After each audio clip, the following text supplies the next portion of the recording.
नमस्कार दोस्तों, मैं पवन मेरे चैनल टेकी पवन में आप सबका स्वागत करता हूं। मेरे चैनल पर आपको संपूर्ण मनोविज्ञान, शिक्षा शास्त्र, बाल विकास, एक्ट्स, राइट्स, एनसीएफ 2005 और जितने भी शिक्षण से संबंधित टॉपिक्स हैं वो सभी मेरे चैनल पर आपको मिल जाएंगे। आप उन्हें प्लेलिस्ट में चेक कर सकते हैं। आज का हमारा टॉपिक है अधिगम का अर्थ, अधिगम की विशेषताएं और अधिगम के चरण। अधिगम की कुछ परिभाषाएं देख लेते हैं, उसी से इसका अर्थ समझ में आएगा। पहले स्किनर की, सीखना व्यवहार में उत्तरोत्तर सामंजस्य की प्रक्रिया है, अर्थात सीखना ही अधिगम है स्किनर के अनुसार।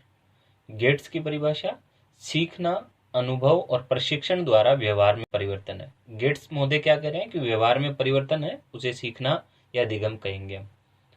फिर वुडवर्थ क्या कहते हैं, नवीन ज्ञान और नवीन प्रतिक्रियाओं को प्राप्त करने की प्रक्रिया ही अधिगम है। सीखना विकास की प्रक्रिया है। ये वुडवर्थ की दो परिभाषाएं हैं।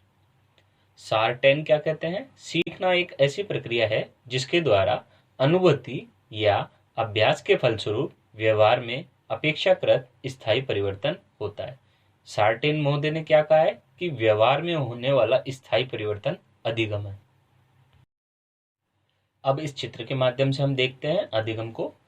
सबसे पहले लेफ्ट साइड में ऊपरी ऊपर अधिगम यह हमेशा सजीवों में होता है, अर्थात सीखने की प्रक्रिया केवल सजीवों में होती है, निर्जीवों में नहीं होती है।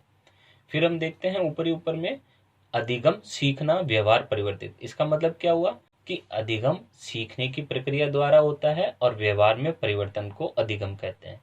लेकिन कौन से व्यवहार में परिवर्तन को? व्यवहार में परिवर्तन दो प्रकार का होता है। पहला स्थायी परिवर्तन, दूसरा अस्थायी परिवर्तन। अस्थायी जो परिवर्तन होता है व्यवहार में, उसे अधिगम नहीं माना जाता है। अतः केवल व्यवहार में होने वाले स्थायी परिवर्तन को ही अधिगम कहते हैं। अब इस स्थायी जो अधिगम है, इसको दो भागों में बांटा गया है।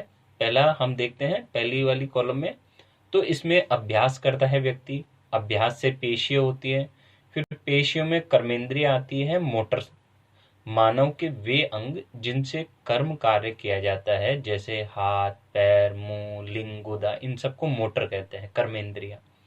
इनसे कर्म करते हुए वो अभ्यास सीख करता है और अभ्यास के द्वारा वो अपने व्यवहार में परिवर्तन लाता है।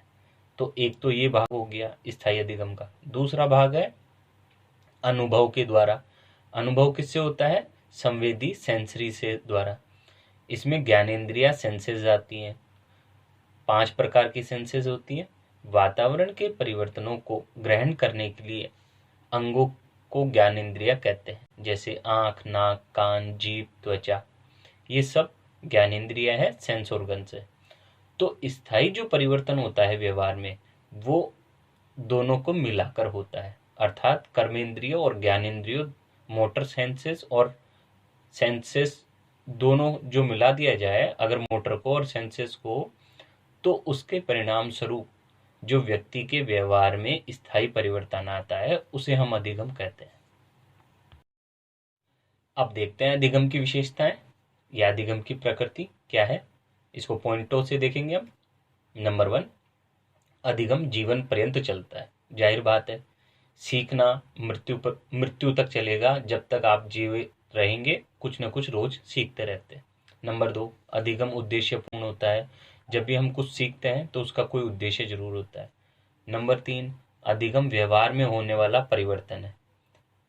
नंबर 4, अधिगम विकास है, सीखने से हमारा विकास होता है। नंबर 5, अधिगम अनुकूलन है, यानी कि किसी के अनुकूल बन जाते हैं हम सीख कर। नंबर 6, अधिगम सार्वभौमिक है, यानी कि सब जगह एक जैसा ही होता है। नंबर 7, अधिगम एक सक्रिय प्रक्रिया है, निष्क्रिय नहीं है, ये सक्रिय प्रक्रिया है, इसमें पार्टिसिपेशन आप एक्टिव होकर ले सकते हैं। नंबर 8, अधिगम व्यक्तिगत और सामाजिक दोनों हो सकता है। नंबर 9, अधिगम खोज एवं विकास की निरंतर प्रक्रिया है। नंबर 10, अधिगम एक प्रक्रिया भी है, वह प्रक्रिया का परिणाम भी है। नंबर 11, अधिगम द्वारा व्यक्ति को समायोजन एवं अनुकूलन में सहायता मिलती है, क्योंकि वो सीख जाता है कि कैसे रहना है किसी वातावरण में। नंबर 12, अधिगम द्वारा व्यवहार के सभी क्षेत्रों ज्ञानात्मक, क्रियात्मक एवं भावात्मक में परिवर्तन लाया जाता है। नंबर 13, अधिगम वातावरण तथा क्रियाशीलता की अंतःक्रिया का परिणाम है। यानी कि दोनों में जो अंतःक्रिया होती है वातावरण और उसमें, उसी को अंतःक्रिया का परिणाम को ही हम अधिगम कहते हैं। नंबर 14, अधिगम व्यवहार में होने वाला केवल स्थायी परिवर्तन है। अस्थायी परिवर्तन को हम अधिगम नहीं मानते हैं। अधिगम अकस्मात तथा पूर्व नियोजित दोनों हो सकता है। अधिगम का स्थानांतरण भी हो सकता है, यानी कि एक कार्य में जो सीखा गया है मैंने, उसे मैं दूसरे कार्य में भी यूज कर लूँ। जैसे साइकिल सीखी हुई है तो मैं उससे स्कूटर चलाना भी सीख सकता हूँ। अधिगम एक समस्या से प्रारंभ होता है तथा उसके समाधान तक चलता रहता है। अधिगम उचित भी हो सकता है और अनुचित भी हो सकता है। कोई गलत काम भी सीख सकते हैं आप और सही काम भी। अधिगम अनुभवों का संगठन है, यानी कि हम जो पुराने अनुभव प्राप्त करते हैं उससे भी हमारा अधिगम बढ़ता जाता है। फिर स्किनर ने अधिगम के बारे में और क्या कहा है? सीखना व्यवहार में उत्तरोत्तर सामंजस्य की प्रक्रिया है। आदतों, ज्ञान एवं अभिवृत्तियों का अर्जन ही अधिगम है, क्रो एंड क्रो के अनुसार। अतः अभ्यास व अनुभव के द्वारा निष्पादन, परफॉर्मेंस या व्यवहार या एजुकेशन में परिवर्तन ही अधिगम है। अभ्यास व अनुभव के द्वारा व्यवहार में होने वाला परिवर्तन ही क्या है? अधिगम। व्यवहार में होने वाले क्षणिक अस्थायी परिवर्तन को अधिगम नहीं मानते हैं। व्यवहार का करना, डूइंग एस्पेक्ट ऑफ बिहेवियर पक्ष सीखने का गतिक या क्रियात्मक पक्ष है, जबकि अधिगम के दो प्रमुख प्रकार आगमन एवं निगमन है। आगमन के भेद गत्यात्मक, वाचिक तथा समस्या समाधान है। अधिगम प्रक्रिया एवं उत्पाद दोनों हो सकता है। अधिगम कभी भी जन्मजात नहीं होता है। एक अच्छे अधिगम के लिए विद्यालय में एक अच्छी लाइब्रेरी या पुस्तकालय का होना परम आवश्यक है। MLL minimum level of learning, अधिगम का न्यूनतम स्तर। अधिगम कभी भी मैक्सिमम नहीं हो सकता, न्यूनतम जरूर हो सकता है। अब देखते हैं अधिगम प्रक्रिया के चरण या सोपान। पहला, अभिप्रेरक मोटिव, सर्वोत्तम अनिवार्य सोपान। बिना इसके व्यक्ति अधिगम कर ही नहीं सकता जब तक कि उसको मोटिवेशन नहीं होगा। नंबर 2, विभिन्न अनुक्रियाएं। इस सीखने के दौरान वो विभिन्न प्रकार की रेस्पॉन्स करेगा, अनुक्रियाएं करेगा। नंबर 3, अवरोध। सीखने की प्रक्रिया में उसके सामने कई बैरियर्स, अवरोध, बाधाएं आएंगी। नंबर 4, पुनर्बलन, रीइंफोर्समेंट। जब वो सीख जाएगा और कुछ करने लगेगा तो उसके बदले में उसे कुछ प्राप्त होगा, तो उसे रीइंफोर्समेंट कहते हैं। 5वां, सफल प्रयत्न, सक्सेसफुल अटेम्प्ट। जब अधिगम की प्रक्रिया चलती है तो उसके बाद उसे सक्सेसफुल हो जाता है। और 6, फिर वो लक्ष्य प्राप्त कर लेता है, गोल्स प्राप्त कर लेता है अपने। अंत में अधिगम के कौन कौन से सिद्धांत है, एक बार रिपीट कर रहा हूं मैं। पहला, थॉर्नडाइक प्रयत्न एवं भूल SR थ्योरी सिद्धांत। दूसरा है अनुबंध अनुक्रिया सिद्धांत, पावलोव का। तीसरा है सक्रिय अनुबंधन सिद्धांत, BF स्किनर का।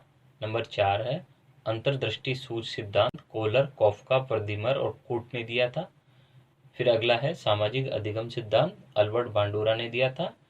फिर है निर्मिततावादी अधिगम सिद्धांत, जो कि पियाजे, वाइटगोत्स्की और बुलर ने दिया था। इन सभी सिद्धांतों को हम आने वाली वीडियो में अपने देखेंगे।